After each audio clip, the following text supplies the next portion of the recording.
I, 43 male, try to do my best to provide for my wife, F38, and 2 kids, 3 and 5, as well as my mill, and would like to think I'm doing a decent job. Over the years, I worked to improve our family's living situation. Not only did I complete another bachelor's and recently master's in a STEM-related degree, I at the same time worked 2 full-time jobs, while completing my second bachelor's, and put my wife through school as well. She completed a degree where she could make good money, 60-70K/year, in a healthcare field that always has jobs available. But with the birth of our 2 kids, she has since gave up on her career to be a SOM for the time being. At first it was a struggle while I was finishing up my master's. Once I completed it, after our youngest turned 3, my career took a jump up and we are now able to afford our single-income household in a more feasible manner. We're far from rich but do okay for a single-income family of 4, a little north of 150K base plus bonuses. The past year life was overwhelming for my wife, so even though I now work 75% from home, I budgeted to hire a daytime nanny to help her around the house with 1 child while the other is in school. Now my day starts every day around 5:36 am. I get the house ready for the day before the nanny comes at 8 am. I get our oldest up and ready for school, breakfast made, and plan out my day, bring our oldest to drop off, and be home in time to let the nanny in. My most recent task at work has me grounded for the next 2 months, meaning I am now 100% WFH. While this is nice, I am busy in meetings all day as my role manages teams on a global scale as I oversee projects from my industry. For the past 12 months, I realized my wife, as much as she says her life is stressful at home, starts at 10 am. I asked my mill and nanny if this was always the case after a week or so of WFH, and they both responded more or less. Sometimes earlier, sometimes later. My wife literally wakes up and cooks and then scrolls through her phone or shops from home. Which brings me to my gripe. I am glad I am able to provide her that sort of life since we both grew up lacking in means. I get the possibility of postpartum depression, the stress of having kids, the feeling of being unfulfilled, the fact that I probably am a shitty husband. But for what it's worth, everything is taken care of and then some. I manage the house's finances. She claims she was too busy to do so, pay all the household bills. I pay my own personal bills. I pay her bills, track and perform all the upkeep of our house appliances/cars/pets/ etc. And I also help pay for my mill's medical bills and car note, but apparently my life is on easy street compared to hers. I can't decompress to her because it seems like she always feels the need to one-up me. I had a bad day. But she had it worse cause I'm lucky I got to go away and work. My feet hurt from walking all day during work travel, which is nothing compared to her standing and cooking with a child clinging to her. For the past 2 or so years, I've been told I ruined her life, her opportunities, etc. But when I reminded her of what she says, she denies and dodges accountability. My mill has brought me aside and stated she's noticed a change in both myself and my wife. I have a greater attachment to my kids and hell. I've hugged the dogs and talked to them more about my life than to my wife. I honestly feel like I am in emotional survival mode as I'm 1 step from moving up the career ladder and 1 step away from finding love and comfort from the bottom of a whiskey bottle. I'm sure I'll be hearing from the manly men of Reddit about how I'm simping. But I'm not a machine. I just want to know and feel that someone I prioritize aside from my kids appreciates and loves me for what I do. I'm sure I'll hear from the stay-at-home moms of Reddit. Which is F.N. I grew up in a single parent/mother household. It's not easy. And honestly, with the help of her mother and a nanny Monday to Friday, for 1 toddler while another child is at school. Can you honestly tell me she's having the typical SOM experience? Because neither my friends or colleagues who are single parents can say she is. I'm sure the masses of holier-than-thou Redditors will consider this a poorly written fanfic, but it is what it is. Long story short, it feels as if my wife has checked out of our marriage. We're only roommates where she can still reap the marriage benefits. I'm not asking for her to throw herself at me all the time and let me do whatever I want. I really just want to be told I'm doing good and just offer me some form of emotional comfort as simple as a hug, but I guess as the man who ruined her life, I deserve it. 1. Never cheated. I do work in an industry that has a large female population, but I'm literally an open book with work, name colleagues and staff under me. She has access to my work agendas and correspondence if she really wanted to snoop, but on that note she still doesn't know what exactly I do for a living at this time. 2. We as whole family, her parents and mine, have tried to get her to go to therapy but she refuses or skirts around the issue. 3. Aside from my coming from a single mother household my biological dad was present in my life. She has had both parents in a reportedly monogamous marriage for over 40 years. 4. I have tried to talk to her about everything and my own feelings, but again, one-upmanship tends to be the trend here. 5. What I am getting out of the marriage was asked. Now, aside from my 2 beautiful kids, I've been asking myself that same question. We have a near non-existent sex life mainly since last year. I always figured maybe it's part of depression or whatever she may be going through. Maybe I'm just not attractive enough or just horrible in bed because of my health conditions. I'm not some super model husband, but temptation and opportunity does knock and I can perform still, but I never give in, because as cliche as it sounds, I honestly do love my wife and want to only be with her. 6. I'll give credit where credit is due, as I don't want to sound biased. When I say she wakes up and cooks, she cooks for everyone in the house. Myself, kids, Mill, and even Nanny. Aside from breakfast, she cooks all meals and snacks. I typically fast until lunchtime, and our oldest tends to eat a small simple breakfast in case they don't like what school serves that morning. She does load both the kids and her laundry, but seldomly folds and puts them up. I typically do my own, and the rest of my clothes I dry clean because they're work clothes. She does keep track of our pantry and fridge, but after she makes the list, I'm the one who goes out and buys everything if not delivered. She does clean our bathrooms and house 50% of the time. The other 50 is done by either Mill or myself, or sometime Nanny if she feels like being extra helpful. 7. Prior to Nanny, my Mill was the main help for my wife up until she had unexpected medical needs. So I opted to hire a nanny to help them both, more so when Mill is having treatments and recovering. Update 1. I showed my wife my post the following weekend and she read it and all the comments. Long story short, argument, she left our house to stay with her sister, and I've been a single parent since. It's sad to say, aside from the good nights to our kids, it's all pretty much the same routine. Nothing much else to say other than, thank you for all the kind words of encouragement. It feels depressingly sad that I feel that I have to turn to random internet strangers for some sort of validation in my rant. My apologies in advance as I try to keep this as vague as possible. I just wanted to update those who have been kind enough to check up via DM and comments. Apologies in advance for the lengthy post. It's a bit of irony and coincidence that I made a follow-up from the update on 06 May 2024 I made on my original post during Men's Mental Health Awareness Month, but I could really use another outlet outside of my therapist. My apologies if this isn't the storybook ending / destroying of a relationship people were hoping for. To save you a read. Wife left. Came back like nothing happened. She made it about her. Nothing's changed. I'm continuing to be suffering mentally, knowing nothing will change while trying to keep it together for our kids. Lots of takeout. The day after she packed up and left, my wife attempted to come back and take the kids with her to her sister's. Naturally I was against this, and thankfully so was her whole family, including said sister. Not only was it not fair to our kids for her to sweep them away into a home that's not theirs, but to put that financial and housing stress on the rest of her family, since she doesn't work and her sister and her family, husband and 3 kids, stays with their dad in the house they grew up in. After a little over a week of being away, I guess she cooled off, so she just decided that it would be fine if she walked in the door with her bags as if she just came back from Target. She came into my office while I was working and angrily stared at me while I sat on a conference call meeting with my team, and I couldn't just jump off as this is a busy time of the quarter for us. I guess that didn't sit well with her, because once I took off my headset and closed my laptop, she started yelling at me about how much I really don't care about her and her well-being overall. At that moment I couldn't do anything more than look at her and just shake my head. Mother-in-law came in after hearing my wife yelling and pulled her away, telling her to not bother me, while our nanny kept our youngest away from it all on the other side of the house. That night after the kids were put to bed, I sat in my office by myself with a drink, as I've been doing for the past nights, and my wife came in. We talked. We argued. We cried. We drank. One thing led to another and we were in bed.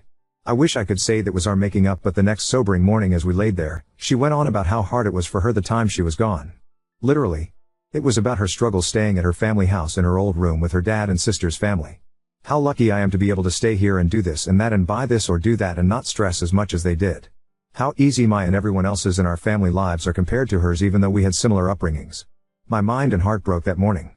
I've been spiraling down since then, and this last week I made another attempt to reconcile and talk things out, but I was met with a shouting match while trying to express my current stress and anxieties with life and work in general. Wife, well, do you know how hard this is all for me? You're supposed to help me be happy. Me, so when it comes to my happiness, stress, needs, and overall well-being. FK me get over it, right? Wife, we all have our own problems, you need to figure it out and get over them. I don't know who the woman I am at home with is, but that wasn't the woman I married and vowed to spend my life with and raise our kids together. Since that conversation, I've been noticeably distant with her. I've been sleeping in my office or on the couch or with my kids in their bed after putting either one of them to sleep. Still doesn't change her starting her day at 10 a.m. and sitting on her phone talking to her mom groups between cooking meals with the kids in both mother-in-law and nanny's care. Nothing has changed, and I doubt that anything will change. Sadly, I think even if we got a divorce, nothing would change or feel different anyway, since during my wife's leaving the days seemed like any other day except with a little more takeout than usual. My main fear there isn't that I wouldn't just lose my wife, I'd lose my kids in the process. So I guess it's sad to say the grand finale to my story with, like a lot of men and some women I've talked to here, I'll just continue to smile and suffer in silence. Post-birth, our kids' pediatrician's office gave my wife those postpartum depression screening forms, and during the time of both she scored pretty high and was suggested to see a therapist. With our second child she scored significantly higher, and I should say I made an effort to get her the help she needs. She refused, so entered mother-in-law and nanny for support. I know what people will say/think, but this is one of the reasons I am not 100% ready to just give up and file our life together away. Also, I know silently suffering in the near and long run of our kids' future will not add to a healthy atmosphere, but neither would a bitter and hate-filled divorce. I know some have compared it to the ripping off a bandage, saying it'll hurt at first but that pain goes away, but I'd rather try to spare my kids thinking that their parents ended up hating each other because of them or something along those lines. I've told a few PPL I talked to in DM since my last post, a little more insight on my personal life. Prior to my promotion I was a PM managing teams and budgets, so out of habit I planned for a lot of what ifs. That being said, I made a number of contingency plans if sadly things went south. So, yes, I have talked to a lawyer, 3 actually. Know our rights and what each of us are entitled to. Have a draft settlement created and on hold until I feel I need to use it. I know what I want and am willing to offer more than what is fair for our kids' well-being, but also have a plan if we end up going to court. It's 100% on me that I'm suffering in silence, but I'm too stubborn to just give up, so while I am venting, I don't expect anyone to feel sorry for me. I endure it to keep the norm our kids know, ensure my Mills treatments go uninterrupted, and of course the hope my Ife would finally be open to give therapy a shot and climb together to a better place. Update 2. I'm done. Wife said I don't do and am not shit in front of the therapist and family Father's Day dinner. She got served. She mad. She is trying to act perfect and I'm just waiting while taking care of my family, kids, my mom, and Mill. Oh well, I'll just ruin everyone else's life too and my family. Secondly, to clear some confusion. I did not get 2 bachelors and a master's while working 2 jobs at the same time as some readers are assuming. Bachelor's number 1 graduated in the early 2000s. Bachelor's number 2 via online years, 2 classes a semester, later while working 2 full-time jobs. Job number 1 hospital 36-48 schedule, job number 2 big box store 32 to 40 hours spread out 7 days a week, to pay for both my and my wife's tuition because she decided to go back to school before we had kids. After graduating from bachelor's number 2 and entering the industry I am in now, I was able to work 1 job and get my master's. So no, I did not get 3 degrees at the same time or in that close succession. And I am surprised that I actually have to spell this out as someone working 2 jobs while going to school. Isn't that uncommon? Or at least that's what I thought. My wife chooses not to work. She does technically have a job. She just barely works it to the point we forget she has a job, as in she worked 1 day 4 to 5 months ago for 8 hours on a Tuesday. Kind of barely works. Her job and manager is really supportive, flex PRN model, and gives her a list of days they need coverage and she can choose to pick up a shift or not. While she can work more and only does just enough to keep up her license, she complains to our family of her career being on hold for one reason or the other, although she has the opportunity to work more if she opted to. All things considered, she has an available supportive circle around her for either decision she falls on. Our family, her job, and I have made multiple offers and taken many steps to open that door for her to go back to work, i.e. nanny, Mill moved in to help, I work from home, her crazy flex PRN schedule, etc. etc. But here we are. I am and have been in therapy for myself already. Aside from what I deal with at home, my work can be very debilitating in regard to my mental health as well as physical at times. Since I can't find the support I need mentally and physically at home with my wife, I've opted to attend therapy rather than find comfort with someone outside of the home or at the bottom of a bottle. I've tried to express this to my wife, and as mentioned in my previous post, she has a habit of one-upping me. And here we are. My in-laws are still married. Given the circumstances in our home, my Mill moved in to help out my wife, while my Sil and her family moved back into their parents' house due to their own reasons. Sil and her family can save money while getting back on their feet, and my wife and I benefit from Mill's help, and we can keep a closer eye on her while she undergoes bi-monthly treatments. My wife, by means of questionnaires, is highly suspected to have PPD alongside with a history of symptomatic OCD, ADHD, amongst other ailments that over the years she refused to get evaluated for or refused to accept results given. I knew what I was getting into, and I love and accepted my wife for these flaws as she did mine at the time. Spare me, or I don't feel sorry for you or pity. I am like every other man who fell in love and wanted to give my person the best of me and the world I can offer. But again, here we are. There's a lot of manly men/red pill nation guys out there complaining and saying I'm simping over my wife. While I respect your own opinions and perspectives, I will outright say, if this situation was only affecting my life, I would have left a long time ago. As one Redditor said in a past comment that stuck to me, I am the kind of person that will take a bullet for his kids. Maybe it's in a different context intended, but to protect my children from any harm physically or mentally. I'll take the proverbial bullet if and as needed. I'd like to think other dads out there would respond to the duty to protect their children, and that's why I endured as much as I have. For the time being, I would rather my wife use me as an outlet for whatever her problems were versus our kids. Thank you all for the comments and reaching out. I've met many strangers who have become great Reddit pen pals, and some who have been in the know of every step that has been progressing to this point. I am surprised at how far this has gone, from other subreddits, other platforms, and even YouTube. Love me, hate me, say it's all fake, no matter where you stand. Thank you for all the constructive comments and DMs to check in. Our kids and myself are going to be alright moving forward. Now for the update. The end of an era. This will be shorter than some expected, as really there's not much to say but just satiate the questions some of you may have had and give people the satisfaction of the I told you so moment on Reddit.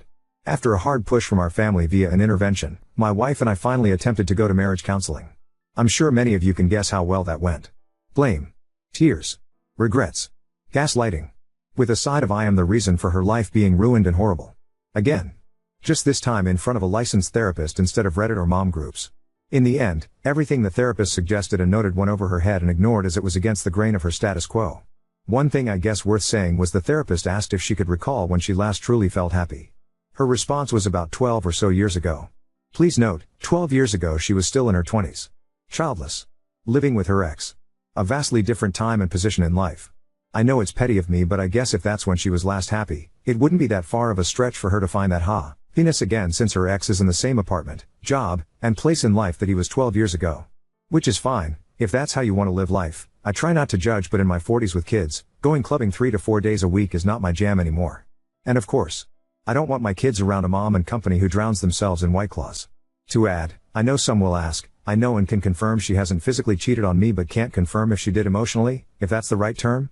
After said therapy session I checked all her phone records and didn't see anything out of the ordinary, but I also didn't bother to check apps like IG or Snapchat. I know I'm probably boring, but shout out to all the Costco dads whose Sunday Funday includes making rounds with kids for samples. The following weekend was Father's Day, and this year is expected not that big of a celebration as it is for many dads out there. Our family got together to celebrate with a barbecue and just simple family time, and my wife treated it like any other day. Sleep in. Get up. Cook. Phone. Shop. Attempt to play with kids. Phone. During said family barbecue my wife said she felt ill, so she sat around most of the day while the rest of the family as a whole made the experience enjoyable. When everything was set up and the family all sat at the table, her parents and sister's family, my mother, our kids, admittingly it was a great spread, nothing extravagant but just a great meal for everyone. I was conversing with my brother-in-law about both of our kids' school Father's Day activities and I assume my wife overheard when I mentioned that it was a little sad to see some kids sit alone without their fathers during the breakfast with dad event I attended. She blurted out with a laugh loud enough for the whole room to hear, "It's not like you do anything anyway, I could have gone instead."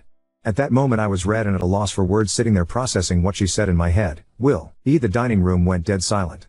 My mill broke the awkwardness and in response said, "Well, maybe if you feel that way, one of you should divorce the other."